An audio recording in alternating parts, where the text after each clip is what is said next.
তো ও বললো কি আচ্ছা ঠিক, তার কিন্তু কোনো কিছুর অভাব ছিল না।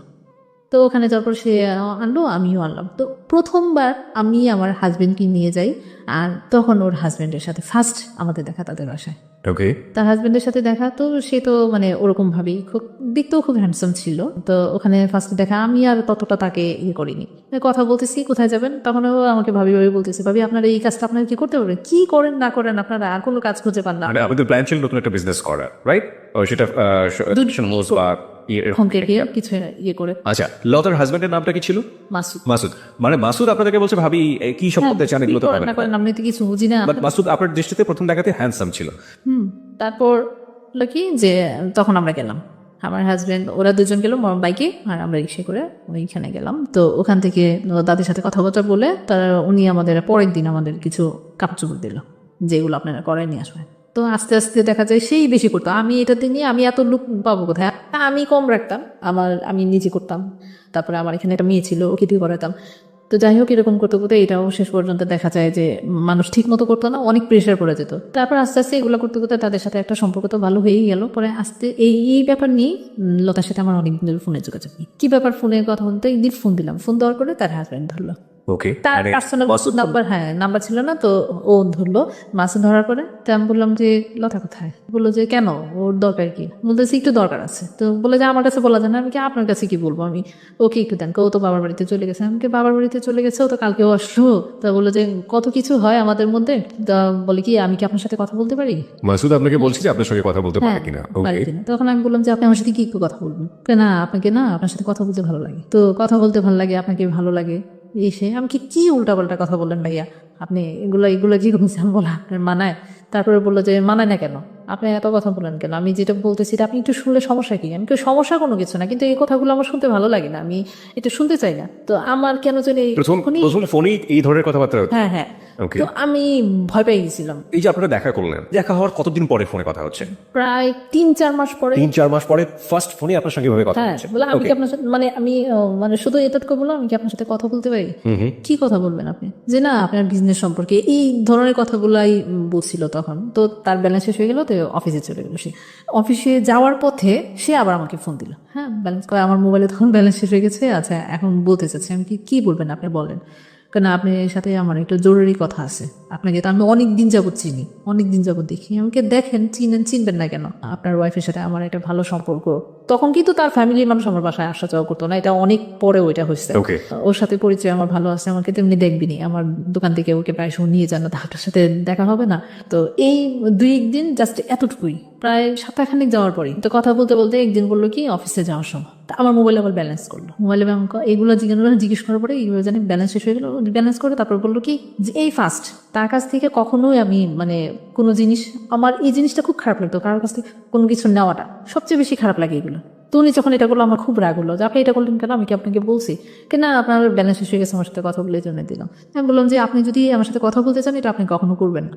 আপনি অনেক প্রেস্টিজিয়াস আপনার জায়গাতে, এটা আমরা বুঝতে পারছি আপনার কথা, কিন্তু একটা প্রশ্ন এসেই যায় যে আপনি যদি কারো কাছে বিজনেসের কথা জিজ্ঞেস করেন, সেটার জন্য 2 মিনিট সময় লাগে, 3 মিনিট সময় লাগে, কিন্তু কথা বলতে বলতে গিয়ে আপনাদের ব্যালেন্স শেষ হয়ে যাচ্ছে এবং সে আপনাকে ফ্লেক্সিলোড করে দিচ্ছে। নিশ্চয়ই এটা প্রথম দিনই দেয়নি, কয়েকদিন পরে দিয়েছে। একদিন পরে এই সময়টা আপনারা কি ধরনের কথা বলেন? এই যে আপনার বিজনেস কেমন চলতেছে, ওটা যে করতেছে, এগুলো কোনো কথা হলো, এগুলো কোনো কাজ হলো, এটা কি করেন, এটা না করে অন্য কিছু করতে পারেন না, যেটা করতেছেন ওইটাই ভালো করে করেন, ওইটাই মনোযোগ দিয়ে করেন। যাই হোক, তো কয়েকদিন যাওয়ার পরে উনি আমাকে সরাসরি বলে যে আপনাকে না আমার খুব ভালো লাগে, আমাকে মানুষ তো কেউ তো ভালো লাগতেই পারে, তো না আমি ওইভাবে না, আপনাকে আমার অনেক ভালো লাগে। তো তখনই আমাকে সে প্রপোজ করে, একটা সরাসরি বলে, কি প্রপোজ করে? সরাসরি বলে আই লাভ ইউ। মানে উনি এই কথাটা বলার পরে আমি কেমন একটু শর্ট খেয়ে যাই যে আসলে এটা কি ব্যাপারটা।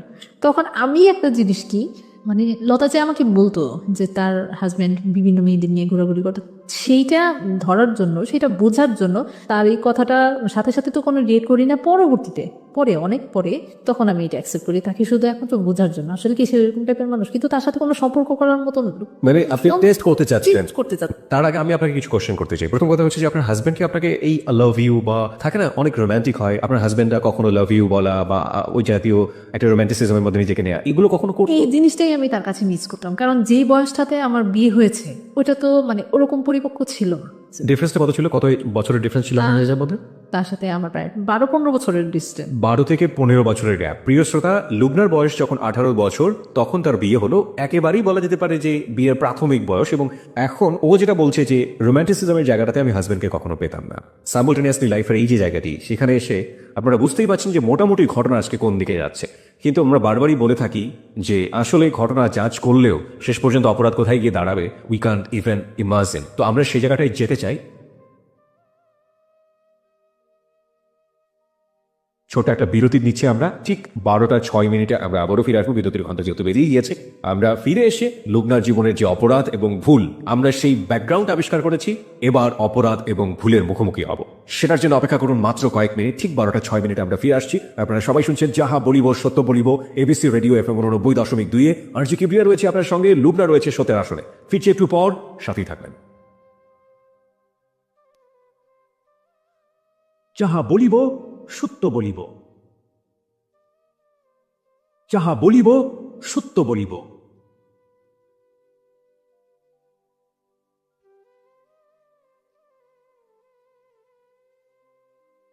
প্রিয় শ্রোতা, 12:06 হচ্ছে সময়। আমরা সংবাদের বিরতির পরপরই আবারও ফিরে এসেছি যাহা বলিব সত্য বলিবতে। আপনি শুনছেন আরজি কিবরিয়াকে, এবং আরজি কিবরিয়ার সঙ্গে রয়েছে আরজি কিবরিয়া টিম, আরজি সুমন ও সাউন্ড এডিটর মঞ্জু। এবং আমাদের সঙ্গে আজকে সত্যের আসনে রয়েছে লুবনা, তার জীবনের অপ্রিয় সত্যগুলো নিয়ে।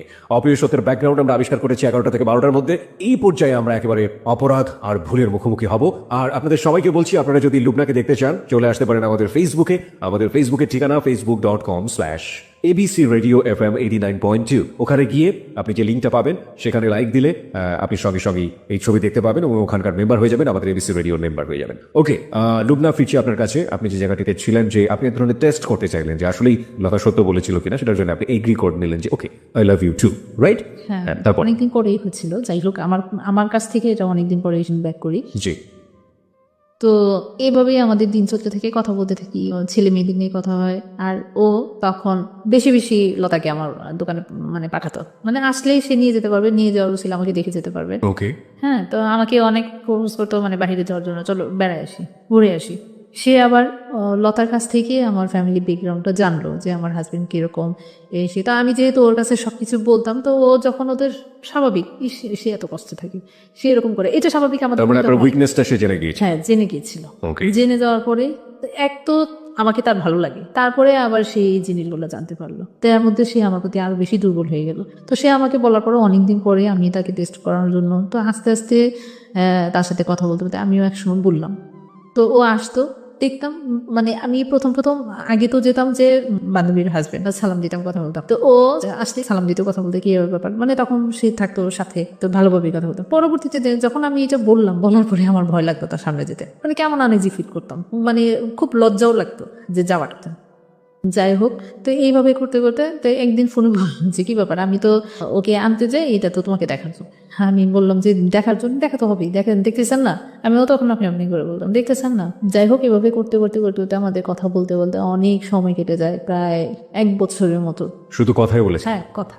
আচ্ছা, এই কথাগুলো বলতেন কখন? রাতের বেলা তো বলার সুযোগ ছিল না, কারণ হাজবেন্ড ছিল ও তো পাশে। যখন দোকানে থাকতাম, দোকানের সময়টা আর ও বলতেন? যখন অফিসে থাকতো ওকে। তখন ফোন করতাম। দিনের বেলাতেই? হ্যাঁ, দিনের বেলা। ওকে। আবার লতার শেষ তো রাতে কাছে থাকতাম। বাসায় যেতেন? হ্যাঁ, বান্ধবী? মানে হ্যাঁ, 1 বছরের মধ্যে তাদের ফ্যামিলি ভাবে সম্পর্কটা এমন ভাবে হয়েছে, মানে নিজেদের রক্তের সম্পর্ক মনে হয় নিজেদের আত্মীয়তার মধ্যে। এর মধ্যে লতা আপনাকে কোনো সন্দেহ করে? না না, সে কখনোই আমাকে কোনো ব্যাপারে মানে সন্দেহ করতো না। এই যে একসাথে কথা বলতেছি, অনেক সময় দেখা যায় না যে ভালোবাসি আমরা একজন আরেকজনকে, এই যে কথা বলতেছি, অনেক সময় সে আমাকে একটা মানে আদরের ভঙ্গিতে একটা কথা বললে, কি গো তুমি কি, মানে একটু আদরের ভঙ্গিতে কথা বললো। তো তখন লতা নাই, ও তো মানে বিশ্বাস করে বিলিভ করে, ওই যে আমরা ড্রয়িং রুমে বসে আছি টিভি দেখতেছি, যখন তাদের বাসায় গেলাম, পাশে যাওয়া আসা শুরু হলো, ও যখন চলে যেত তখন ও এসে আমার হাতটা ধরতো বা কথা বলতো, এরকম মানে কথা বলতাম একজনের, মানে ওরকম ভাবেই কথা বলতো। মানে লতা পাশের রুমে থাকা অবস্থায় এই কাজটা হতো? হ্যাঁ, তো ওরকম ভাবে কোনো ওরকম খারাপ কোনো কথা ওর তখন আমাদের মধ্যে হতো না, ওরকম ভাবে করতো না, আপনি যেটা বলছিলেন যে আপনি প্রথমে টেস্ট করার জন্য আপনি এগ্রি করে ফেলেন যে ঠিক আছে আমিও লাভ করি, কিন্তু 1 বছরের সম্পর্কের কথা বলছেন? 1 বছরের তার মানে কি আপনি প্রেমে পড়ে গিয়েছেন? টার্গেটটা ওরকমই তখনও কিন্তু ওরকমই ছিল। 1 বছর ধরে এরকম? হ্যাঁ, আমার টার্গেটটা আসলে আমি ওরকম ভাবে একটু স্ট্রংলি, মোটামুটি মানে একটু স্ট্রং ছিলাম। আর আরেকটা ব্যাপার হচ্ছে কি, যেহেতু আমি মেরিড পার্সন, আমার বাচ্চা আছে, হাজবেন্ড আছে, এগুলো নিয়ে কথা সবসময় এই মাথায় থাকতো, এটা যে আমি একটু কনফিউশন থেকে আমাদের শ্রোতাদেরকে দূরে নিয়ে আসতে চাই। প্রত্যেকটা সম্পর্কের একটা গোল থাকে। আপনারা দুজন যখন কথাবার্তা বলতেন পরস্পরের প্রতি, আপনাদের সম্পর্কের লক্ষ্যটা কি ছিল? মানুষ টেস্ট করে আপনার লাভটা কি হবে? একটা যেটা যে তার ওয়াইফ তো তাকে আপনার চেয়ে অনেক ভালো জানে, সেটা আপনার বিলিভ টেস্ট করার কোনো দরকারও নাই। ইনফ্যাক্ট এই জিনিসটা আপনি করছেন, লাভটা কি হচ্ছে? আস্তে আস্তে দেখতে দেখতে তার অ্যাটিটিউড গুলো, তার কথাবার্তাগুলো, তার সে যে কাজ করতেছে, এগুলো দেখে দেখে আমার নিজের কাছেই মনে হয় যে আমি নিজে থেকেই তাকে টেস্ট করবো, কি আমি নিজেই তার প্রেমে পড়ে গেছি। ওকে, নিজে আপনি তার প্রেমে পড়ে গেলেন এবং সেটা বছর খানেকের মধ্যেই। আচ্ছা, কিন্তু প্রেমে পড়ার আগে আপনি তো আপনার লিমিটেশনগুলো জানতেন যে আপনার একটা সংসার আছে, আপনার হাজবেন্ড আছে, আপনার বাচ্চা আছে দুটো, এবং তারও তো সংসার আছে। দুজনেই আপনার সম্পর্কে খুব ভালো জানতেন, কিন্তু আপনারা কি চাইতেন? মানে কথা বলতে ভালো লাগতেছে, ভালোবাসতেছি, যা ভাল লাগছে আপনারা সেটা করে যাচ্ছেন। হ্যাঁ সেটাই কথা বলতে যাচ্ছি, মানে করে যাচ্ছি, ঠিক আছে।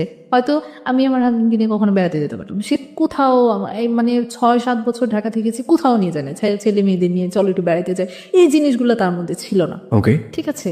তো মাঝে মধ্যে ও যখন কেউ বলতো যে আজকে ফ্রি আছো চলো একটু বেড়াতে যাই, ও বলতো। ঘুরে আসে, হ্যাঁ। তো আমিও আচ্ছা, আপনিও কি কখনো জিজ্ঞেস করছেন তুমি তোমার ওয়াইফকে নিয়ে বেড়াতে নিয়ে যাও কিনা? আমার ভালো লাগে না। ও বলতো ভালো লাগে না। হ্যাঁ। ভেরি ভেরি ইম্পর্টেন্ট পয়েন্ট প্রিয় শ্রোতা, সেটা হচ্ছে যে ওনার কিন্তু বেড়ানোর অভ্যাসটা মনের মধ্যে আছে এবং সেটা আলটিমেটলি নিজের ওয়াইফের সাথে উনি প্র্যাকটিস করছেন না। কেন করছেন না সেটা অন্যরকম একটা ব্যাখ্যা থাকতে পারে। আচ্ছা, আপনার হাজবেন্ড যদি আপনাকে বেড়াতে নিয়ে যেত, বা আপনার হাজবেন্ড যদি আপনাকে ওই যে খুব রোমান্টিক একটা মোমেন্টে বলতো আমি তোমাকে অনেক ভালোবাসি, তাহলে কি এই মানুষটার আপনার জীবনে কোনো প্রয়োজন থাকতো? কোনো ঘটনাই ঘটতো না তখন, কোনো ঘটনাই ঘটতো না। ওরকম একটা প্রত্যেকটা মেয়ের জীবনে যেরকম চায়, হয়তো সম্পূর্ণ না, কিছুটা হলো। আর সবচেয়ে বড় কথা হলো কি, আমাদের যুগে মেয়েরা আমরা চাই যেটা, যে আমার হাজবেন্ডে টাকা পয়সা থাকবে, মানে ওরকম যেটা আমি চলতে পারি, কারো কাছে যেন হাত পাততে না হয়, ফ্যামিলির কাছে এরকম হাত পাততে কিন্তু কোনো মেয়েই চায় না, যে বিয়ের পর আবার ফ্যামিলির কাছে হাত পাতা। তো এগুলাই কিন্তু আমাকে তার কাছ থেকে অনেক দূরে চলে নিয়ে ওকে, তারপর কি হলো? বেড়াতে নিয়ে যেতে চান, তারপর বেড়াতে যেতাম, যেতেন আপনারা বেড়াতে? হ্যাঁ। কিভাবে ম্যানেজ করতেন? আমি ওই যে তখন আমার হাজবেন্ড থাকতো না, কাজে বলতো যে আমি ব্যবসার কাজে, হয়তো দেশে বাড়িতে থাকতো বেশিরভাগ সময় যেত। আবার আরেকটা জিনিসটা আমি তাকে আসলে জিজ্ঞেসও করতাম না তখন, মানে যখন তার সাথে আমি সম্পর্কে জড়াইছি তখন হয়তো তার প্রতি আমার এতটা কেয়ার আর কোনো কিছুই ইয়ে লাগতো না। কি করতেছো না করতেছো, কি হইতেছে না হইতেছে, তারপরে তো সে তার একটা সন্দেহ ঢুকে গেলে কি ব্যাপার, সে এখন আগের মতো এরকম না, বাসায় এত হইচই করি না, কোনো কথা নাই, আমি আমার মতো চলতেছি, এটাই তার আরো বেশি ইয়ে লাগলো। তখন আস্তে আস্তে খালি উল্টাপাল্টা কথা বললো, শুরু করলো। এই যে মার্কেটে যাচ্ছি, মানে বিজনেসের কাজের জন্য মার্কেটে যাচ্ছি, এই মানে খুব বাজে বাজে কথা। আপনার হাজবেন্ড, আমার husband। আপনারা যেভাবে শুরু করলেন নতুন একটা জীবন বা নতুন একটা থিঙ্কিং, এইখানে আমরা একটু ক্লিয়ার হতে চাই। লাইক আপনি ওর সাথে ঘুরতে যাচ্ছেন, হ্যাঁ। সো ডেঞ্জার, খুবই বিপজ্জনক ব্যাপারটা, তাই না? কোথায় ঘুরতে যেতেন, কিভাবে করতেন? আমাদের ফার্স্টলি যাওয়া হলো মিরপুর বেড়িবাঁধে। মিরপুর বেরিবারে। হ্যাঁ। ওকে, মানে খুব সুন্দর একটা লোকেশন। আমি মানে আমার জীবনে কোথাও ঘুরতে যাওয়া মানে এই ফার্স্ট।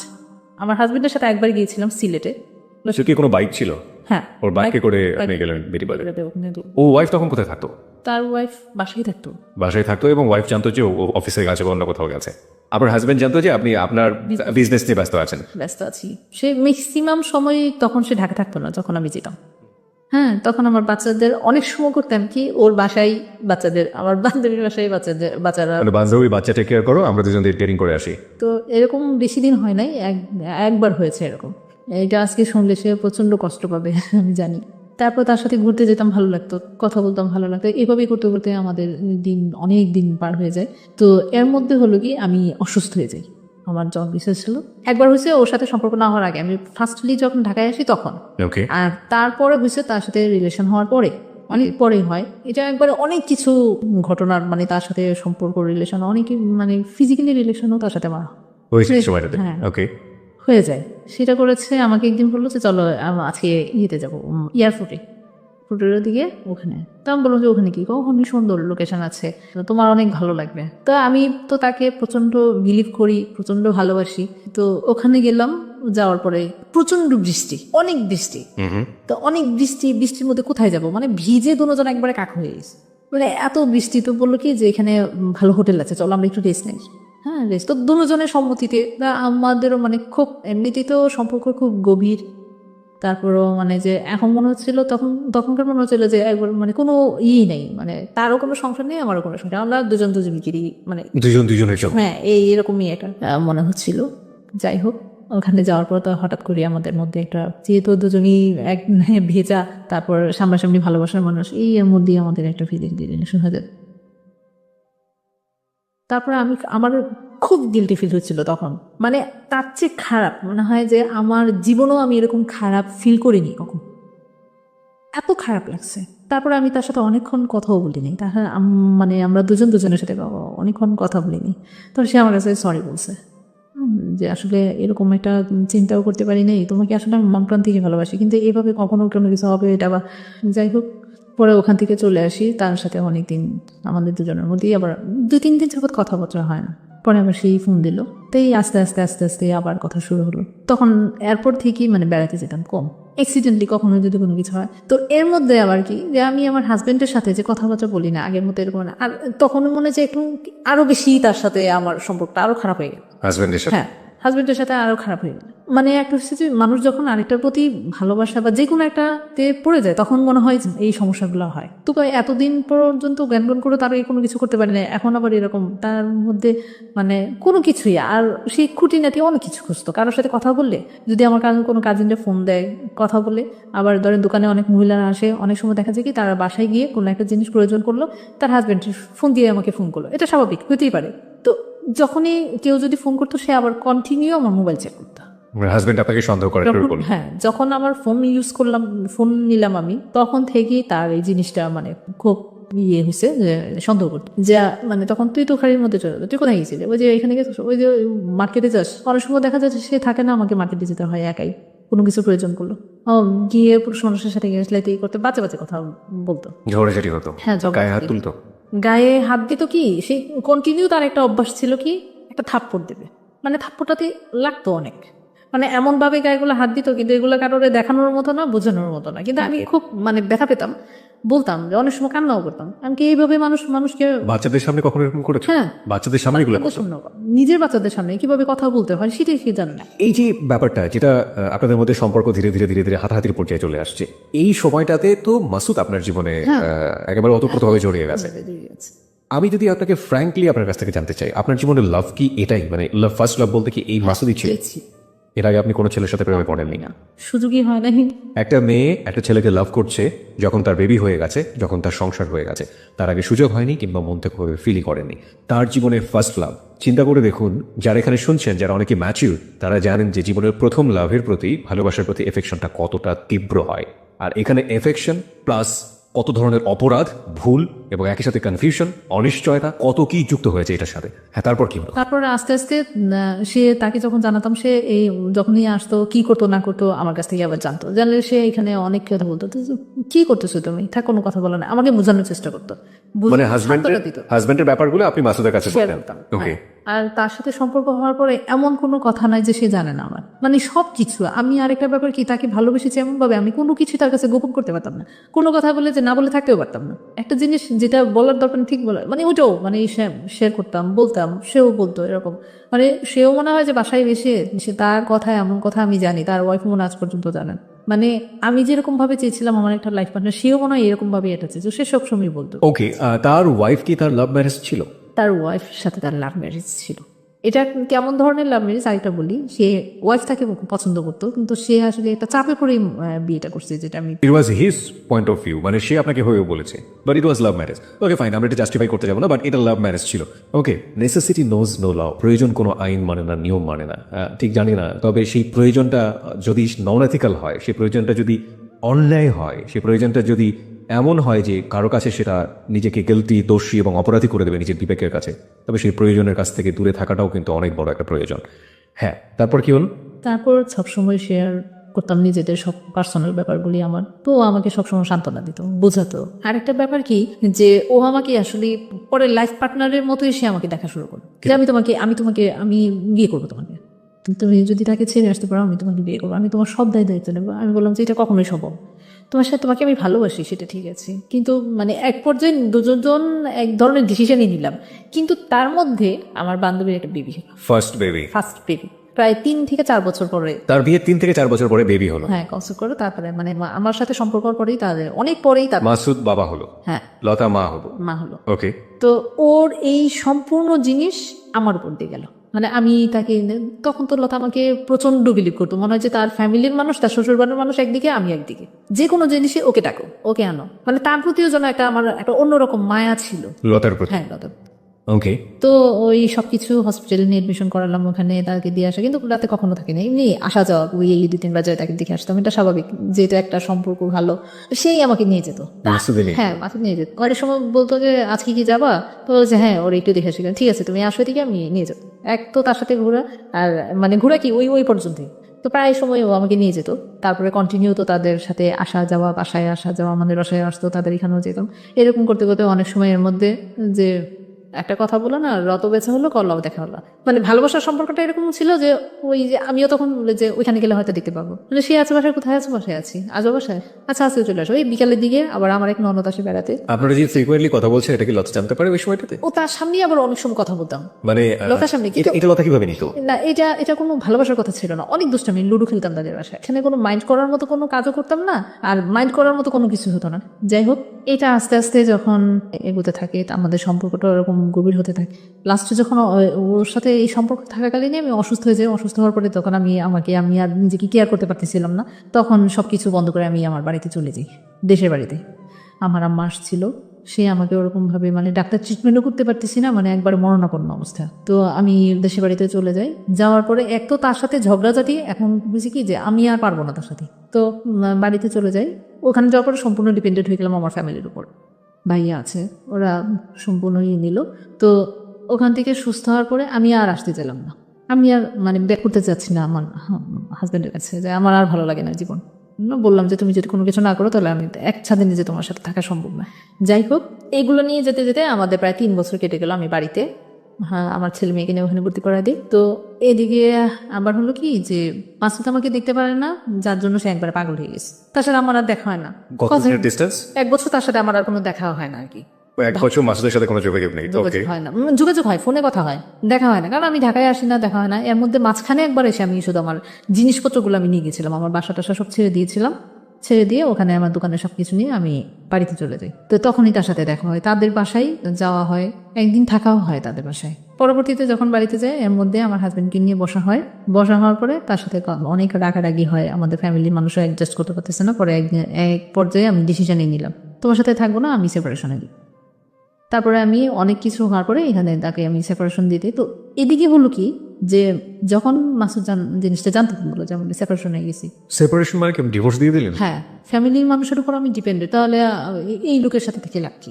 আমি জানতে চাই আপনার কাছে এই মুহূর্তে যে আপনার জীবনে যদি ওই মুহূর্তে আপনার লাভ যেটাকে বলছেন মাসুদ, অ্যাডাল্ট্রি বা পরকীয়া যে সম্পর্কটা, এটা যদি না থাকতো আপনি কি পারতেন আপনার হাজবেন্ডকে ডিভোর্স করতে? না, this is another important point, প্রিয় শ্রোতা।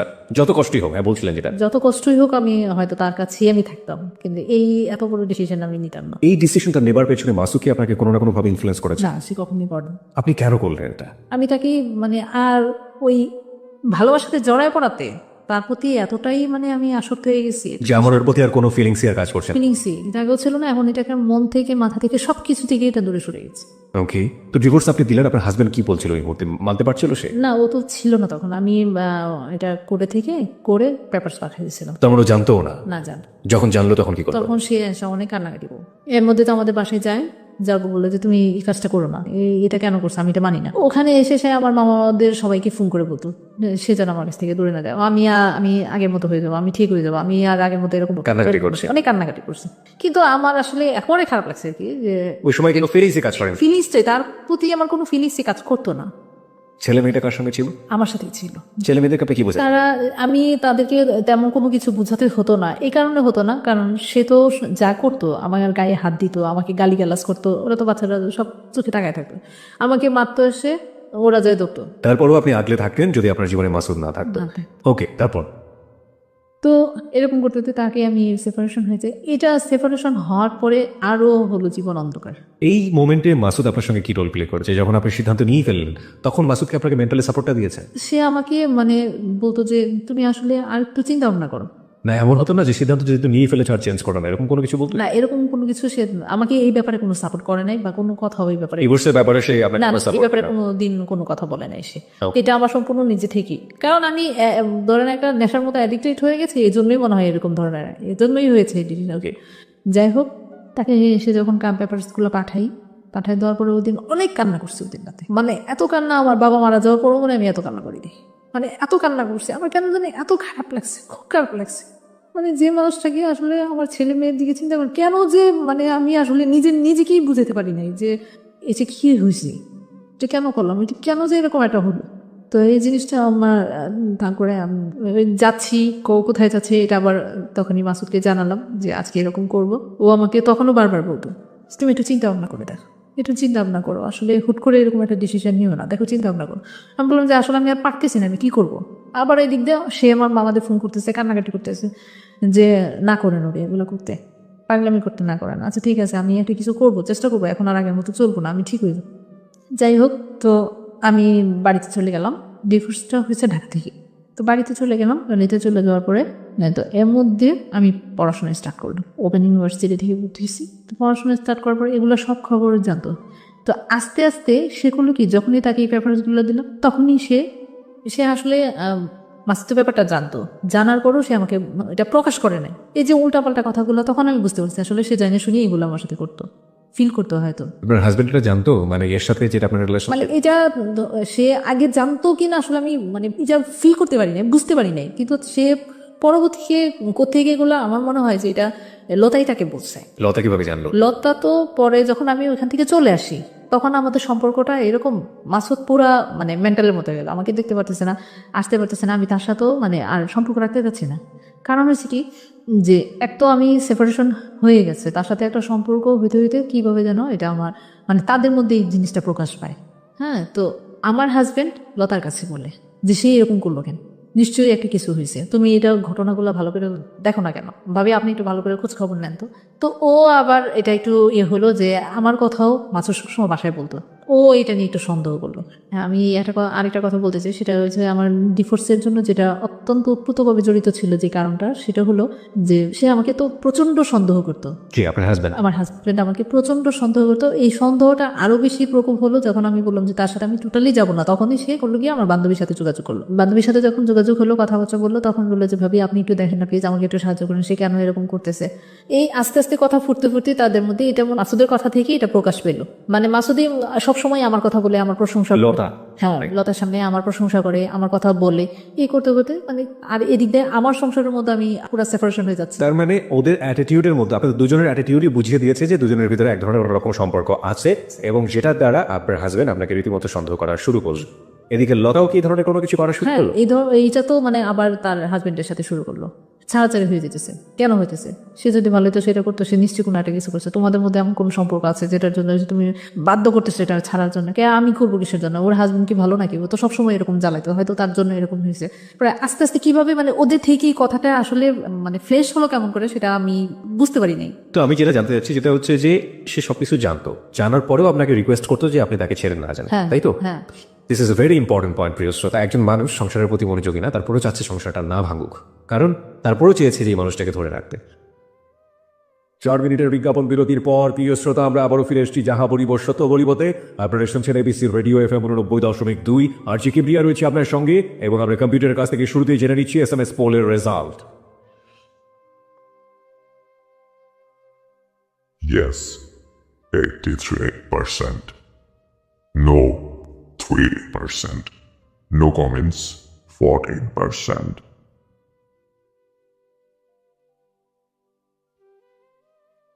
কম্পিউটার বলছে 83% ইয়েস, 3% হচ্ছে নো, এবং 14% হচ্ছে নো কমেন্টস।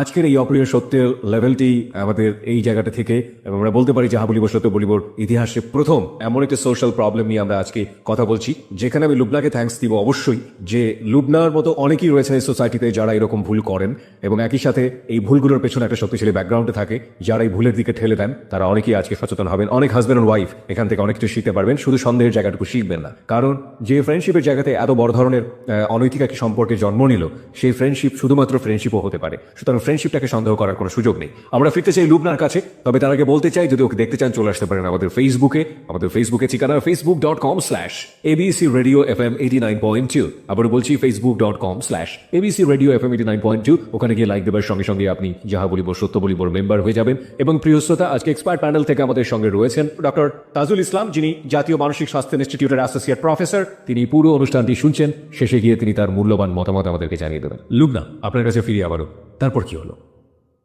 সেই কথাগুলো জানার পরে আমার ফ্যামিলিতে আস্তে আস্তে বলা শুরু করলো। আপনার হাজব্যান্ড? হ্যাঁ, আমার হাজবেন্ড। তখন তোর হাজব্যান্ড নেই, আছে কি? এইটা শোনানোর পরেই তাকে সেপারেশন করা। জানানোর পরে? জানানোর পরে এটা জানলো আমার ভাবি, জানলো, তারপরে মামাদের বাড়িতে সবাই। এখানে আরেকটা কথা বলতে কি, আপনি তখন কিভাবে ব্যাকআপ দিতেন? আপনি আপনি নিজের পক্ষে কি বলতেন তখন? আপনাকে চার্জ করতো না কেউ হ্যাঁ ফ্যামিলিতে? আর না, আমাকে কেউ জিজ্ঞেস করতো না, কারণ আমার ভাইয়ের বউ, এটা হলো আমাদের রিলেটিভের মধ্যে হয়েছে, আমার ভাই বিয়ে করছে, আমার খালাতো বোন, ও আমার ছোট ছিল, যার জন্য আমাকে এসে কোনো কিছু জিজ্ঞেস করতো না, আপা এরকম নাকি হয়েছে, মানে এরকম কোনো কিছু বলতো না, কেউ কোনো কথা বলতো না। কিন্তু আমি নিজে নিজে খুব খারাপ লাগতে লাগলো যে সবার চোখে সবাই জানে জিনিসটা, আমার কাছে খুব খারাপ লাগতো। আরও রটছে যে সে মানে আমাদের দেশের বাড়িতে চলে গেছে। আমি যখন তার সাথে এইটা কথা রটার পরে তার সাথে টোটালি কথা বলা বন্ধ করে দিচ্ছি, মানে এই মাসুদের সাথে? ওকে। যোগাযোগ বন্ধ করে দিচ্ছি। যে না, আমি হয়তো একটা সম্পর্ক তখন থেকেই আমার খারাপ লাগা শুরু করলো কি, যে আসলে মানে সবার আগে আসছে বান্ধবীর হাজবেন্ড, যার জন্য জিনিসটা মানে আমার মানে এতভাবে আমার হার্টে যায় লাগছে যা কল্পনার বাইরে। এখন যদি কোনো কিছু ঘটে তাহলে বলবো যে বান্ধবীর হাজবেন্ডের সাথে সম্পর্ক ছিল বিদায় তাকে ছাড়ছে। আর এমনিতেই তো এই কথাটা তো ভালো বলবে না কেউ, ভালো মেয়ে তো বলবেই না। যাই হোক, তো আমি চিন্তা করলাম কি যে এখন যদি আমি আসলে এটাতে যাই, এক তো এটা এত বড় একটা খারাপ হবে যা আমি আর মানতে পারতেছিলাম না। তো পরবর্তীতে তার সাথে আমি যোগাযোগ করা একবার টোটালি বন্ধ করে দিই। সে তো একবারে মানে একবার পাগলের মতো হয়ে গেছে। ওর ওয়াইফকে বলতেছে যে তুমি একটু ফোন করে বলো, তুমি যদি ফোন করে বলো তাহলে সে আমার সাথে কথা বলবে, নিলে কথা বলবে না। সে আমাকে ফোন করলো, বলে যে তুমি একটু ওর সাথে কথা বলো, তুমি জানো না তার অবস্থা এত, সে মানে কিরকম কষ্টে সে ছিল, যার জন্য তার ওয়াইফ আমাকে ফোন করে বললো যে তুমি তার সাথে একটু কথা বলো। তো এর আগে আমি কেন আরও তার প্রতি হলাম, তার ওয়াইফ আমাকে একবার ফোন করে বললো, আমার বান্ধবী আমাকে ফোন করে বললো কি যে তোমার কাছে আমি তার জীবন ভিক্ষা চাচ্ছি। ও মাই গড। হ্যাঁ, যে আসলে সে এতটা তোমার প্রতি উইক হয়ে গেছে, তোমাদের মধ্যে এরকম সম্পর্ক, তুমি তাকে ভুলে যাও, তাকে ছেড়ে দাও। তো তখন আমি তার সাথে আসলে এই কথাটা সে আমাকে বলার পর আমি তার কোনো কথাই বলতে পারিনি। আমার যে এত কান্না পাইছে, আমি তাকে বললাম যে তখন যে তুমি কোনো চিন্তা করো না। এই কথাটা সে আমাকে বলার পর আর বললো যে আমি তোমার কাছে তার জীবন ভিক্ষা চাচ্ছি, আমি তাকে অনেক ভালোবাসি, আমার একটা মেয়ে আছে, তুমি ওর জীবন থেকে সরে যাও, তুমি তার সাথে যোগাযোগ, সে যত কিছুই করুক তুমি তার সাথে কথা বলো না, ফোন করো না, কথা বললো না। আমারও তো তখন প্রচণ্ড কষ্ট হচ্ছিল। তখন আমি বললাম যে আমি চেষ্টা করবো, আমি আসলে তখন থেকে বললাম যে আমি আসলে তোমার সংসার ভাঙতে চাই নাই, চাইও না। কিন্তু তাকে আমরা দুজনকে অনেক ভালোবাসতাম, আসলে এটা এতটুকু পর্যন্ত কেন জড়ালো, কিভাবে জড়ালো, আসলে নিজেরও বুঝতে পারিনি। আপনার কখনো এরকম মনে হয় না যে লতার কাছ থেকে আপনার কিছুটা হলো শেখার আছে? আমি জানি যে আপনি অনেক হার্ড রিলেটিভ ফেস করছেন এবং আপনার সঙ্গে যা হচ্ছে সেটা অন্যায় সাংসারিকভাবে, কিন্তু লতার সঙ্গেও তো একই কাজই হচ্ছে। তারপরে তো লতা তার হাজবেন্ডকে ছাড়েনি। সে ছাড়েনি। এবং আপনার দুটো সন্তান, আপনার একটা ছেলে একটা মেয়ে। ঠিক আছে, আপনি একটু বলবেন আমাকে যে মাসুদ আপনাদের গ্রামে চলে আসলো আপনার সঙ্গে দেখা করার জন্য, ক্রেজি হয়ে দেখা করিনি। হ্যাঁ আসছে এবং লোকজন দেখেছে তাকে। হ্যাঁ, লোকজন দেখেছে এবং সে কারো কাছে কোনো কিছু বলে নাই। তো আর আমার ভাবি তো চিনে তাকে, আমার ভাবি চিনে। সে যখন আমাদের বাসায় আশেপাশে ঘুরতেছে সে দেখছে, দেখা সেটা তো সে ভাইয়াকে সব বলছে। কিন্তু ভাইয়া আমি এই মানে ও আমাকে কোনো ব্যাপার কোনো কথাই বলতে চাচ্ছে না। সে আমারটাই আমার দিক থেকে দেখতেছে যে আমি কি করি, আমি তখন কি করব, কি করতে চাচ্ছি, কি করতেছি, সেটাই সে দেখতেছে। তো আমি বললাম যে না, আমি তার সাথে দেখা করবো না। যখন এই কথাটা গিয়ে বললো যে সে দেখা করবে না, তখন সে চলে গেল। সে অনেকক্ষণ আমাদের এলাকায় ছিল, কথা বলার পরও তারপরে সে চলে গেল। অনেক রাতে বাসায় এসে পৌঁছা পড়ে এই যে ফোন দিতেছে, আমি আর ফোন রিসিভ করি। তো একবার আমার খুব খারাপ লাগলো রাতে, তখন আমি তার ফোন রিসিভ করলাম। ও খুব কান্না করতেছে যে তুমি এই কাজটা কেন করলো, তুমি আমার সাথে দেখা করলো না। তখন আমি বললাম যে তুমি কেন আসছো, তুমি কেন আসছো এখানে, আর তুমি বুঝো না আমি তোমার সাথে কেন যোগাযোগ করি না, কেন কথা বলি না। মানে আমি তখন চাচ্ছিলাম যে তার সাথে ওর জন্য, আমার বান্ধবীর কথাগুলোর জন্য আমার এই প্রতি আরো বেশি গিলটি ফিল হতে লাগলো, তার প্রতি আমার এতটাই কষ্ট লাগলো। আসলে আমি ঠিক কি করলাম। এদিক দিয়ে আমার বাড়িতে আরেকটা সমস্যা হলো কি, এই কথাগুলো জানার পরে ফ্যামিলিতে তো কেউ কোনো কিছু আমাকে বলেনি। আপাদুল্লা ভাই এগুলো নিয়ে আমার সাথে খুব রাগারাগি করেছে, অনেক কিছুই বলেছে। তা আমি আমার যেটা অন্যায় সেটা আমি স্বীকার করবো। এখন এমনকি কেউ যদি আমাকে কোনো কিছু বলে আমি কোন কথা বলি না, যতটুকু বলার কারো মানে ইচ্ছা তার ক্ষোভটা সে প্রকাশ করে নিক, কারণ আমি তো অন্যায় করেছি, এই জন্যই আমাকে বকতেছে। এই জন্য আমি কারোর কোনো কথাও বলিনি, কোনো শব্দ মানে কেউ কোনো প্রতিবাদ করিনি কোনো কথার। তো এদিক দিয়ে আমার বাড়িতে থাকাটা যেটা আমার দ্বিতীয় যে পর্যায়টা ওইটা এসে দাঁড়ালো, সেটার কারণ হলো আমার ভাইয়ের ওয়াইফ। এটা অনেক দিন আমি দুটো বেবি নিয়ে ওখানে ছিলাম। এইটাই পরবর্তীতে তাদের একটা, তারপরে আবার আমার হাজবেন্ডকে তখন ডিভোর্স দিয়ে দিই। ওগুলা কথাবার্তা নিয়ে অনেক হওয়ার পরে তারপরে ডিভোর্স পাওয়া অবস্থায় আপনার হাজবেন্ড এসে কান্নাকাটি করে আপনার কাছে যে ডিভোর্স করবো। হ্যাঁ, ফোন করছিল, হ্যাঁ ফোন করে কথাবার্তা বলে। এরপরেই কিন্তু মাসুদ আসে। ডিভোর্স দেওয়ার পরে, ডিভোর্সের পরে মাসুদ আমাদের দেশের বাড়িতে যায়, অনেক করবে। তখন আমার খুব খারাপ লাগছে আসলে। আমি তারপরেই আমার বান্ধবী আমার সাথে যোগাযোগ করে, আমার সাথে কান্নাকাটি করে। তখন আমি চিন্তা করলাম যে আসলে এটা কোনোদিনও সম্ভব না। আমার হাজবেন্ডকে ছাড়ার পরে মনে হয় আমি এটা এমনভাবে ফিল করছি যে আসলে ওই কাজটা করাটাও আমার ভুল ছিল, সুদের সাথে সম্পর্কটা এইভাবে হওয়া ভুল ছিল, এবং আমি আমার হাজবেন্ডকে ছাড়াটাও প্রচন্ড ভুল ছিল, কারণ আমরা কোনোটাই কোনো কিছু করতে পারবো না। না আমি তার কাছে কোনোদিন ব্যাক করতে পারবো মাসুদের জীবনে, আর তাকে আমি কখনো মানে মাসুদকে আমি কোনোদিনও আপন করে পাবো না। কতদিনের সম্পর্ক আপনাদের?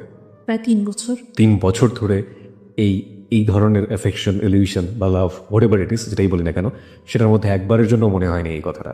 যখন সবকিছু শেষ হয়ে গেছে তখন গিয়ে মনে হলো তখন এই জিনিসটা মনে হলো, তখন মনেও হলো। আবার আমার ফ্যামিলি প্রেশার বলতে কি, যে আমার ভাবি একটা যে কোনো জিনিসেই পরে দেখা গেল যে আমি তার সামনে করে ফিরে যাব না, তাকে ছাড়া দিছি, ছাড়াছাড়ি হয়ে গেছে, এই তার মানে এক ধরনের মেন্টালিটি, একটা খারাপ পজিশন চলে গেল আমার সাথে সম্পর্ক।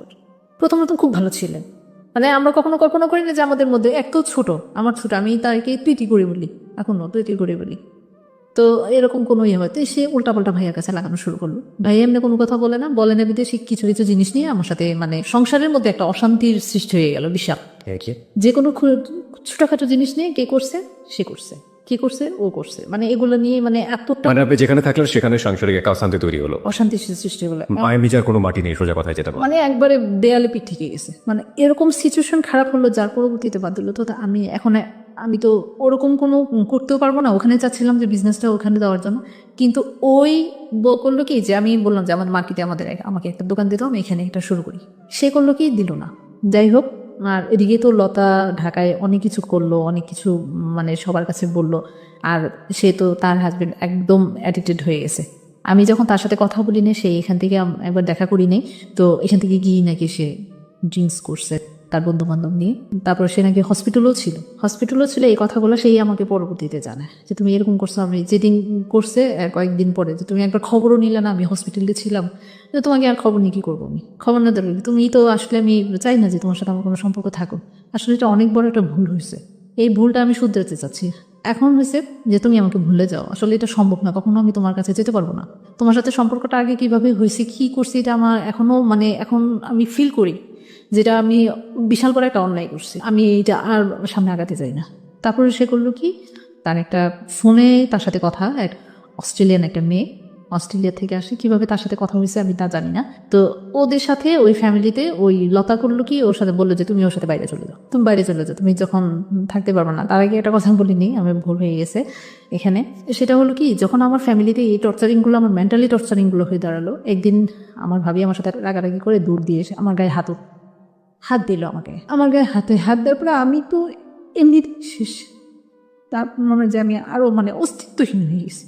সেটা মানে নিথক একটা সাধারণ একটা জিনিস নেই, মানে ওরকম কোনো ঝগড়াঝাটি করার মতো কোনো ব্যাপার নাই। তার কথা হলো যে এখন সে কিভাবে আমাকে বের করবে, ওই জিনিসগুলাই প্রতিনিয়ত সব কিছু ব্যাপারে ছোটোখাটো জিনিসগুলোতেই এই ঝগড়াঝাটির একটা ইয়ে করলো। তারপর করলো কি, একবার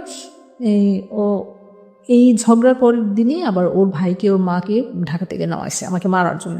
ভাই আমার বড় বোনকে হুমকি দিয়ে বলতেছে যে আমি যাচ্ছি আজকে ওরে মাইরা, তারপরে ওরে বাড়ি থেকে বাড়ি করবো। ও কেমনে থাকে ওই এলাকায় দেখবো না, আমার বাড়িতে গিয়ে আমাকে এরকম হুমকি দেয়। আমার ভাইয়া খাটের বসে আছে, কোনো কিছুই বলে না।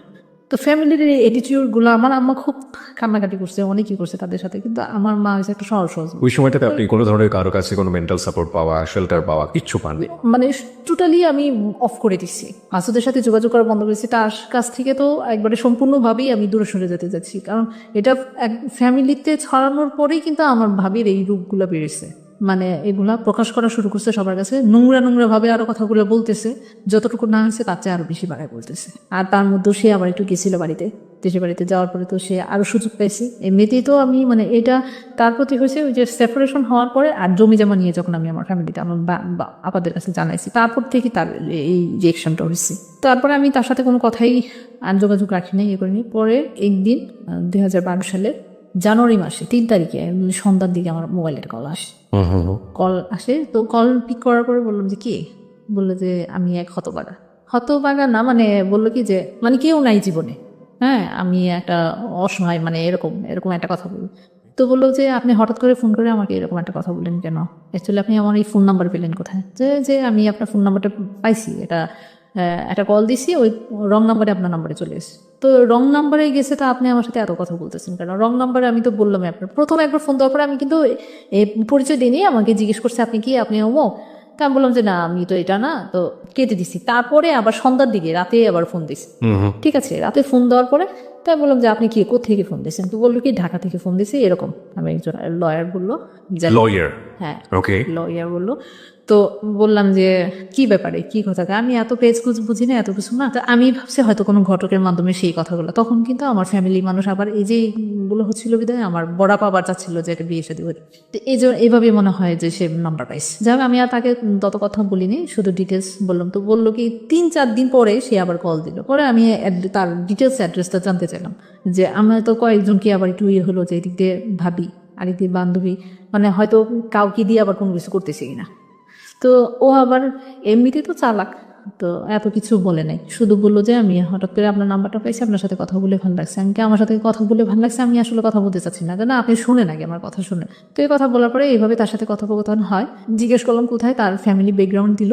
মেইনলি হলো কি সে আমাকে বললো যে 3 বছর আগে আমার ওয়াইফ মারা যায়, আর 2টা বেবি আছে, 2টা মেয়ে। তো আমি তখন আর কোনো কথা মানে একটু ইয়ে হলাম কি যে আসলে তার সাথে কথা বলি, দেখি কই পর্যন্ত আগায়। কারণ আমার ফ্যামিলির অবস্থাগুলো আমাকে মানে একবারে এতটাই খারাপ করে দিছিল বলার বাইরে। তা এখন আমিও চাচ্ছিলাম যে আসলে একটা কিছু এরকম করে হলেও আমি যদি দূরে চলে যেতে পারি, মানে কেন মন থেকে এই জিনিসটা হচ্ছে না। তো আমি তার সাথে কথা বলতেছি, তার ফ্যামিলি ব্যাকগ্রাউন্ড নিলাম, তা আমার ফ্যামিলি সবকিছু আমি তাকে বললাম। বলার পরে সে একটা সম্ভ্রান্ত পরিবারের ছিল কিন্তু তার কথাবার্তা ভালোই লাগলো। কথাবার্তা সে কি চাচ্ছিল আলটিমেটলি? সে অ্যাকচুয়ালি মানে কি চাচ্ছিল, বিয়ের প্রপোজালটা সে আমাকে সরাসরি দেয় নাই, সে আমাকে অনেক দিন পরে প্রায় জানুয়ারির 3 তারিখে 4-5 তারিখ থেকে কথা হলো। তো এরপর থেকে কথা বলতে বলতে ফেব্রুয়ারির মাসের 11 তারিখে আমাদের কলেজ থেকে আমরা ইয়েতে পিকনিকে যাবো। তো পিকনিকে যাবো, তো ও তখন বললো কি যে আমাদের এলাকাটা তো একটা পিকনিক স্পট, আমাদের বাড়ি। কলেজ থেকে পিকনিকে যাবেন মানে আপনি তো তখন পড়ছেন না? হ্যাঁ আমি তখন উন্মুক্ততে ভর্তি হলাম। তখন আপনার মুক্ততে ভর্তি হয়েছিল, ওকে ফাইন। হ্যাঁ, উন্মুক্ত থেকে আমি ওখান থেকে পিকনিক পিকনিকে যাবেন। হ্যাঁ, তো আমি বললাম যে তো একটা কাজ করো, তোমরা যেহেতু যাবাই, তোমরা তখন আমাদের মধ্যে একবারে ফ্রিলি কথাবার্তা হচ্ছে, কারণ তার ফ্যামিলির সব ব্যাকগ্রাউন্ড আমি জানতে পারছি, সে আমার কথাও সব কিছু জানছে। আমিও তাকে কোনো কিছু লুকাইনি যে আমার এরকম হাজবেন্ড ছিল, আমার এই অবস্থা হয়েছে, আমি এখন এই পরিস্থিতিতে আছি, মানে এটা অনেক পরে। অল থিংস ডিটেল, মানে আপনি আমাকে যেটা বললেন বা আজকে জেবিএসবিতে যা বলছেন সব বলেছেন। হ্যাঁ সব বলছি তাকে, ওকে। তার ফ্যামিলিগতভাবে চাচ্ছি তাকে বিয়ে করার জন্য, কিন্তু সে চাচ্ছিল কি যে আমি এমন একটা মেয়েকে বিয়ে করবো যার বাচ্চা কাচ্চা আছে, এরকম একটা মেয়েকে বিয়ে করতে। ওকে। তারপরে তার সাথে কথা হলো। এর মধ্যে কিন্তু আমার ওই যে মাসের আবার যাওয়া আসা, সে মাঝে মধ্যে প্রায় সময় আপনাদের গ্রামে দেখা করতে পারতো না, আমার ডাইরেক্ট কলেজে চলে যেত, যে শুক্রবার দিন ক্লাস থাকতো, শুক্রবার দিনও আমার সাথে দেখা করতে যেত, আমি দেখা করতাম না। একদিন দেখা গেল কি যে আমি ওই দিন যাইনি, কলেজেই যাইনি, কলেজে সারাদিন থেকে ওই দিন পরে বিকালে চলে আসছিলাম। তো কাউকে তো চিনে না, কাউকে কোনো কিছু জিজ্ঞেস করতে পারে লতার কি অবস্থা? লতা কি সংসারটাকে ভেঙে ফেলেছে? না, তারপরেও সে আঁকড়ে ধরে? সে আছে। তারপর কি হলো? পরে ওখান থেকে আমাকে সে ফোন দেওয়ার পরে এরকম ভাবে চলতে থাকে, আমরা আবার পিকনিকে যাই। এই ফার্স্ট তার সাথে দেখা। ওকে। হ্যাঁ পিকনিকে ওদের এলাকাতে ওদের বাড়িতে পিকনিকে যাওয়া হয়। ওকে।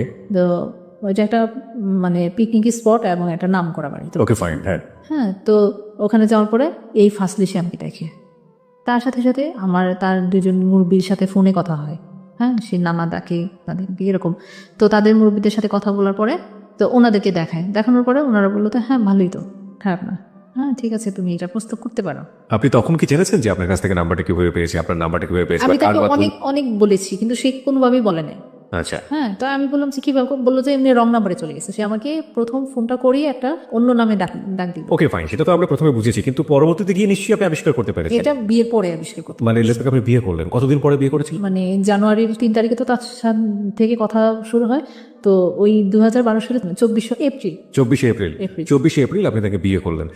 এবং আপনি বোন থেকে কি তাকে রিসিভ করেছিলেন নাকি? শুধু একমাত্র ফ্যামিলির এই টর্চারিং এর কারণে আমি ফ্যামিলি থেকে বাঁচতে চাইছিলাম, যে আসলে আমার এখানে আর থাকাটাই অসম্ভব হয়ে পড়ছে। এবং যে কারণে আপনি বিয়েটা হ্যাঁ করলেন। তারপরে আমি এই প্রস্তাবটা যখন সে আমাকে প্রায় 3-4 মাস পরে সে আমাকে প্রস্তাব দেয় যে আমি আসলে একই লাইনে আছি, আমাদের যেহেতু নাই, আমারও ওয়াইফ তো আমাকে তো বিয়ে করাবি, আর তোমাকে তার এইভাবে রাখবে না, তোমাকে তো বিয়ে দিবে, ঠিক আছে। আমাকে দেখানোর পরে সে আমাকে প্রস্তাবটা দিল। তা আমি বললাম কি যে এইভাবে তো আর হয় না, আপনি একটা কাজ করেন, আপনি আমাদের বাড়িঘর এসে দেখে যান। ওকে। হ্যাঁ আমি যখন তাদের এখানে গেলাম ওইটা দেখার পর দেখি যে আমরা ওই তুলনায় কোনো কিছুই না। তো ওকে বললাম কি যে আপনি এসে আগে দেখে যান, দেখে গিয়ে আমার ফ্যামিলি আছে, আমার মামারা আছে, বাবা যেহেতু নাই, তো আর আমার বড়াপা আছে, তাদের সাথে কথা বলেন। তো আমার এই কথা বলার অনেকদিন পরে সে আমাদের দেশে বাড়িতে গেল। তারপর ও তো আগেই বললো যে আমি শুধু একমাত্র বিয়ে করবো একটা মেয়ে, আমি তোমাকে বিয়ে করবো, তোমার কোনো কিছু আমার দেখার দরকার নেই। তবুও দেখার দরকার আছে। এই বিয়েটা কি পারিবারিকভাবে হয়েছিল? পারিবারিক আমার ফ্যামিলি মানুষ জানতো, এখানেও আমি একটা প্রতারিত হই। সে বলেছে তার ফ্যামিলি মানুষ তাকে ফ্যামিলি মানুষ সবাইকে জানাইছে, কিন্তু কিন্তু ultimately ফ্যামিলি জানে না। মানুষ ওরা ওদেরকে বলছে ঠিক আছে, কিন্তু তারা কেউ এটা অ্যাকসেপ্ট করে নাই। ওকে, তো আমার বললো কি যে তারা এই কারণে অ্যাকসেপ্ট করে নাই কারণ তোমার 2টা বাচ্চা আছে, এই জন্য, নিলে আর সবকিছু ঠিক ছিল। বিয়েটা হওয়ার পরে কি হলো? বিয়ে পরে আমি প্রায় তার এখানে গেছি অক্টোবর দিকে। তো ওইখানে বাসায় দেখি যে বিভিন্ন ধরনের বিভিন্ন সমস্যা, ওখানে তো তারা মানবেই না, এই বিয়ে তারা অ্যাকসেপ্টই করে নাই, তো আনুষ্ঠানিকভাবে কোনো কিছুই হবে না। তখন সে আমাকে অনেক বুঝালো, ঠিক আছে বাদ দেবে বলে, আমাদের তো এখনো বয়স হয়ে গেছে, এত কিছু আর করার দরকার নেই, সংসার করবো এখন আমরা করবো, আমাদের ছেলে মেয়েরা মানুষ হবে, তাই বড় হবে। ওনার ছেলে মেয়ে কত বড় বড় ছিল? বড়ই ছিল, 13-14 বছর ছিল। 13-14 বছর ছিল। একটাই মেয়ে? দুটো মেয়ে ছিল। হ্যাঁ, এই জন্য আরেকটু বলে যে মেয়েদের বিয়ে দিলে শ্বশুর বাড়িতে চলে যাবে, আসবে যাবে, এরকম। মেয়েরাও তো সাধারণত ওরাও প্রথম আমাকে অ্যাকসেপ্ট করে নাই। ফোনে জি, আপনি একটু বলেন আমাকে এই পর্যায়ে যে আপনার সাথে ওনার যোগাযোগটা কিভাবে হলো, আপনি আবিষ্কার করলেন কোন পর্যায়ে গিয়ে, কে ছিল এর পেছনে, নেপথ্যে হোতা কে ছিল? পরবর্তীতে জানতে পারি যখন আমাকে সে বলল অনেক রিকোয়েস্ট করার পরে, আর আমি উদ্ঘাটন করলাম তখন যখন শুনি যে তার শ্বশুর বাড়ি, তার মানে তার ওয়াইফের বোনের বাড়ি, তার বাবার বাড়ি যেখানে, সেখানে তাকে সে চিনে। হ্যাঁ, তাকে সে চেনার পরে তখনই আমি বললাম যে তাহলে তুমি এখান থেকেই আমার নাম্বার পাইছো, তাছাড়া তো আমার কোনো মাধ্যম নেই তোমাকে ফোন করার। আমি তো ভাবছি যে হয়তো কোনো ঘটকের মাধ্যমে হয়তো তুমি পাইছো। ওকে, হ্যাঁ, বললো যে পরে সে স্বীকার করলো, আসলে মিথ্যা বললে তো আর লাভ নেই, ঠিক আছে হ্যাঁ সত্যটা এখন স্বীকার করি, হ্যাঁ সেই আমাকে নাম্বারটা দিছে। তা আমি বললাম যে কিভাবে নাম্বার দিল, কিভাবে কেন আসলো তোমার কাছে? সে তো সবসময় আসতো, সেই তো অন্য টাইপের মেয়ে ছিল। তো আমি আর তার সম্পর্কে এখন আর আপাতত বলতে যাচ্ছি না। তো যে সে সবসময় আসতো আমার সাথে কথা বলতো এই ব্যাপারে, এখন অনেক আইসা কান্নাকাটি করলো যে আমার হাজব্যান্ডকে তো এরকম একটা মেয়ে পছন্দ করে, এসে পাগল বানায় ফেলছে, এসে দেখেন আপনি কিছু করতে পারেন কিনা। তখন বলে কি মেয়ের নাম্বার দাও আগে, এইভাবেই সে আমার নাম্বারটা নিয়ে নেওয়ার পরে কথা বলতে বলতে হাজবেন্ডকে পাগল করে বলছে, মানে হচ্ছে লতা। হ্যাঁ। লতার কাছ থেকে নাম্বারটা নিয়ে আসে। ওকে, লতার কাছ থেকে সেইগুলো জানতে পারি। তারপর বিয়ের পরে অনেক দিন কেটে যায়, আমি ওই বাসায়, আর তার ফ্যামিলি মানুষ যেহেতু এটা মানতেছে না, তা আমার ফ্যামিলি থেকে এটা একটা প্রেশার আসছে ওর উপরে যে তাহলে আপনি এটা করলেন কিসের জন্য? হ্যাঁ আপনি জানেন আপনার ফ্যামিলির মানুষ এটা নেবে না, মানবে না, তো কেন অসহায় একটা মানুষ মেয়েকে আপনি এরকম একটা করলেন? তো আমার আপাকে অনেক বুঝাইলো যে আপা আপনি নিয়ে টেনশন করেন না, আমি ওকে মাথায় করে রাখবো, এই ব্যাপারে কোনো টেনশন করার দরকার নেই, কারোর উপর কেউ কথা বলার কোনো সুযোগ দেবো না তাকে। তো জাস্ট ফাইন, এখন যেহেতু হয়ে গেছে এখানে তো আবার আরেকটা কিছু করা যায় না, সেকেন্ড টাইম। তো আমি এটা আপাকে বললাম যে থাক যা হয়েছে, হয়তো আমার কপালে ভাগ্যই এমন ছিল। তা আমার মনে তো ওইটাই যে আমি তাকে আসলে কষ্ট দিচ্ছি, এটা আমাকে তখন থেকে আমি ফিল করা শুরু করছি যে আসলে ওই কষ্টের কারণেই কিন্তু আমি এই জিনিসগুলো আমার হচ্ছে। মানে আপনার হাজবেন্ডকে কষ্ট দিয়েছেন সেটা না? আমার হাজবেন্ড প্লাস লতা দুজনকে আপনি কষ্ট দিয়েছেন যে কারণে আপনার লাইফ দেয় আমার লাইফে। আমি না হলে সেকেন্ড ম্যারেজ এরকম হবে, ওর ফ্যামিলি এটা অ্যাডজাস্ট করবে না কেন? আর নোট অন দ্যাট পয়েন্ট, প্রিয় শ্রোতা, সেকেন্ড যে ম্যারেজটা হলো সেখানে কিন্তু ওনার আপনার তার পরিচয় দিতে কোনো সমস্যা হতো না, কারণ সে লয়ার ছিল, তার অনেক প্রেস্টিজ ছিল, সম্ভ্রান্ত পরিবার ছিল। কিন্তু আপনি পরিবার কি পেলেন? প্রিয় শ্রোতার সময় এখন রাত একটা, আপনি শুনছেন যাহা বলিব সত্য বলিব, এবিসি রেডিও FM 89.2 আর জি কি আপনার সঙ্গে রয়েছি। এবং আজকে সত্যের মঞ্চে সত্যের আসনটি আলোকিত করেছে নিজের জীবনের ভুল এবং অপ্রিয় সত্যগুলো দিয়ে লুবনা। তার জীবনের ভুল এবং অপ্রিয় সত্যগুলো স্বীকার করে সে লাখো মানুষকে সচেতন করে যাচ্ছে যে হয়তো মানুষের অনেক ভুল থাকবে, কিন্তু সেই ভুলের জায়গাটিতে আপনি যেন আরেকটি ভুল না করে ফেলেন, সেই ভুল সংশোধনের জায়গাটিতে যেন আপনার আরেকটি ভুল না হয়ে যায়। তাহলে ভুলে চারিদিকে শুধু ভুলেই ভরে যাবে, অপরাধী ভরে যাবে। অন্তত যে সুখের লাগিয়া যে ঘর আসলে আর বাঁধার চেষ্টা করবেন সেটা আসলে অনলেই পুড়িয়ে যাবে, কিন্তু বাস্তব অর্থে তেমন কোনো সমাধান আসবে না। আমরা তার কাছে ফিরতে চাই। তারপরে কি করলো? আপনার দ্বিতীয় যে স্বামী ছিল তিনি তো আপনাকে সবকিছু জেনে শুনে শুনি বিয়ে করেছে। তো আমি অক্টোবরের দিকে, তখন বড় মেয়ে সমমানী পরীক্ষা দেবে, আমার ছেলেও সমমানী পরীক্ষা দেবে। তো তখন বাড়িতে ছিল, আমাকে তখন ওই মুহূর্তে পরীক্ষার 1 মাস আগে আমাকে নিয়ে যায়, ওর বাসা ঠিক করে আলাদা। পরীক্ষা যেহেতু সামনে, পড়াশোনা ঠিক মতো করতে পারতেছে না, এক জায়গায় থাকলে করবে, তো বাসায় উঠি। কিন্তু একটা জিনিস কি যে আমাদের বিয়ে তো বিয়ে, হ্যাঁ, তো তার সাথে তো আমার প্রথম লাইফ, প্রথম জীবন, প্রথম দিন। তো ওই বাসায় ওঠার পরে তার ওরকম সে করলো কি একটা চাকরি করে, ওর এক ফ্রেন্ড এবং ফ্রেন্ডের মেয়েরা পরীক্ষা দেবে, ভর্তি পরীক্ষা দেবে, ওদেরকে ইনভাইট করলো প্রথম দিনে। ওদিনই কিন্তু বাসায় আমরা উঠেছি, তো ওদেরকে ইনভাইট করলো, ওরা এসে বাসায় থাকলো। তো এক রুমে ওরা থাকলো, আর এক রুমে আমরা 3 মেয়ে, মানে 2 মেয়ে আমি ও ছিলাম। তো মানে জিনিসটা আমাকে এতটাই খারাপ লাগলো, ওকে আমি বললাম যে আজকে যাই হোক আমাদের প্রথম, তুমি এটা কি করলা? এটা কেমন, মানে একটা আছে না যে কথাবার্তা বলবো, সেটাও তো একটা জিনিস যে আমরা পরিচিত হব। পরিচিত কি, মানে পরিচিত এমনিতেই আছে, কথাবার্তা বলতেছি, মেয়েদের সাথে কথা বলতেছি, আমি ওই বাসায় আসা যাওয়া করি, কিন্তু নতুন বাসা, নতুন নিয়েছি, একটু গোছানো গাছানোর ব্যাপার আছে। একটা হুট করে মেহমান এসে আমি জিনিসপত্র কিভাবে রান্না করব, কি দিয়ে রান্না করব, কি করব না করবো, সব কিছুতে একটা মেন্টাল ব্যাপার আছে। কোনো কিছুই তো আমি করতে পারবো না, কোনো সমস্যা হবে না। অ্যাকচুয়ালি তার মেন সমস্যা হলো যে, যেটা আমি পরবর্তীতে জানতে পারি, সে একটা মেয়েকে বিয়ে করে, খ্রিস্টান মেয়ে। তার ওয়াইফকে প্রথম ওয়াইফ থাকাকালীন তাদের বাসায় কাজ করতো মেয়েটা, ইস্টার্ন এটা মেয়ে, ওই বাড়িতে আসা যাওয়া করতো। তার ওয়াইফ আবার নিতান্ত একটা ভালো মানুষ ছিল, অনেক ভালো। তার ফ্যামিলিতে তার যতটুকু ব্যাকগ্রাউন্ড, আমি তার এগুলো যেভাবে বের করেছি, ওনার এগুলো আমি সব কিছু জানছি। এবং ফ্যামিলির মানুষের কাছ থেকে, আমার জানার কাছ থেকে, ওনার কাছ থেকেও তার প্রশংসা সবসময় প্রতিনিয়ত শুনতাম। আমার শাশুড়ি সবসময় কান্নাকাটি করতো। আপনি কি জানলেন ওই রাতে যে সে ওই রাতে জানি নাই, মানে এটা জানছি পরে। সে মানে খ্রিস্টান একটা বউদার ছিল? ছিল, মানে ওর ওয়াইফ থাকাকালীন তাকে বিয়ে করে না, মানে পরকীয় ভাবে তাদের সাথে এরকম সম্পর্ক ছিল, মানে অনেক একবারে জটিল ঘটনা ওগুলা। ওর কারণেই তার প্রথম ওয়াইফ মারা যায়। তারপর খ্রিস্টান ওয়েব থাকা অবস্থায় আপনাকে আবার বিয়ে করেছে। কিন্তু তাকে জানা নেই, কিন্তু তাকে এমন ভাবে আমাকে সম্পূর্ণ, আমি ওখানে যে বুঝতে পারি যেটা আমাকে সম্পূর্ণ সে ইউজ করছে, এক সন্তানদের জন্য আমাকে ব্যবহার করছে। তাদের বাসায় এখন একটা মানুষের দরকার, ওই বাসায় সে থাকতে পারতেছে না তার ফ্যামিলির সাথে, কারণ এগুলো নিয়ে প্রতিনিয়ত তাকে কথা বলছে। তাকে বিয়ে করার কথা বলছে, সে করতেছে না। ওই যে এমন একটা কাকে বিয়ে করার কথা বলছে? মানে আমার সেকেন্ড হাজবেন্ডকে। ওনার সাথে তো আপনার বিয়ে হয়ে গেল, ফ্যামিলি তো জেনে জানাজানি হয়ে গেল, তারপর আবার তার সাথে তার কার বিয়ের কথা বলছে? ঠিকই, ওকে। আগে থেকে ওইখান থেকে বের করে দেওয়ার জন্য, সে সংসার করার জন্য তাকে প্রেশার দেওয়া হচ্ছিল। কিন্তু সে এমন একটা, আমার মতো এমন একটা মেয়ে, বোকা মেয়ে খুঁজে পাচ্ছিল যে তার ছেলে মেয়ে আছে, ওইটাই তার একটা, আমার একটা দুর্বল পয়েন্ট। সে ভাবছে যে এটা আমার একটা দুর্বল, যে আমার বাচ্চাদের জন্য বাধ্যতামূলক। আরেকটা হচ্ছে যে সে তো আগে থেকেই লতার সাথে তার পরিচয়, লতার কাছ থেকে সে সব খবর জেনেছে। তো এর চেয়ে দুর্বল জিনিস তো আর নাই।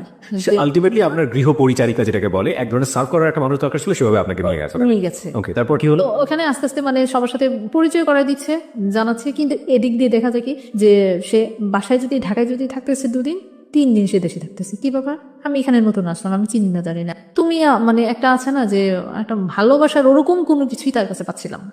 তো আস্তে আস্তে আমি বড় মেয়ের কাছেই জানতে পারলাম তোমার আম্মু কিভাবে মারা গেল। মানে কারণ সে তো তখন একটু বুঝে, ক্লাস 3-তে না 4-এ যখন তখন পড়ে, তখন তার মা মারা যায়। তো ওর কাছে আস্তে আস্তে জানতে জানতে জানতে জানতে পরে এগুলা সে ডিটেলস আমাকে সব বললো, যে আর আমাকে আম্মু বললেই ডাকতাম। পরবর্তী তার আম্মু আম্মু বলে আমার সাথে অনেকটা ফ্রি হয়ে গেছিল। আর ছোট মেয়ে তো একবারে পাগল, কোনো কিছু হলেই আম্মু। আর বড় মেয়ে হয়েছে কি, সে তো অনেক কিছু বুঝে। যখন ওর ফ্যামিলিতে যেত, ফ্যামিলি দ্বারা উল্টাপাল্টা একটু কথা বলে আইসা আমার সাথে 2 দিন কথা বলতো না। পরে আবার দেখা গেল যে আসলে তারা যে কথাগুলো বলতেছে তার কোনো কিছুই না, আমি তো তাদের সাথে ফ্রিলি। তো যখন আমি এটা জানতে পারি যে তার একটা খ্রিস্টান আছে, তখন আমি বললাম যে তুমি আমাকে এই জিনিসটা জানালে না। তুমি জানো যে আমার সন্তান আছে, আমি তাদের জন্য যেভাবে হোক কোনো কথা তো আমার লুকাই নেই। তুমি যদি আমাকে তখন বলতা যে আমার এটা আছে, তুমি কি মাইনা থাকতে পারবা? আমার প্রথম স্ত্রী কিন্তু এইভাবেই মানতে পারে নাই, সে চলে গেছে ভিতরে ভিতরে। তাই এখন তুমি কি চাও যে আমি এটা ভিতরে ভিতরে যন্ত্রণা সহ্য করে এরকম একদিন সরে যাই? তা আমার তো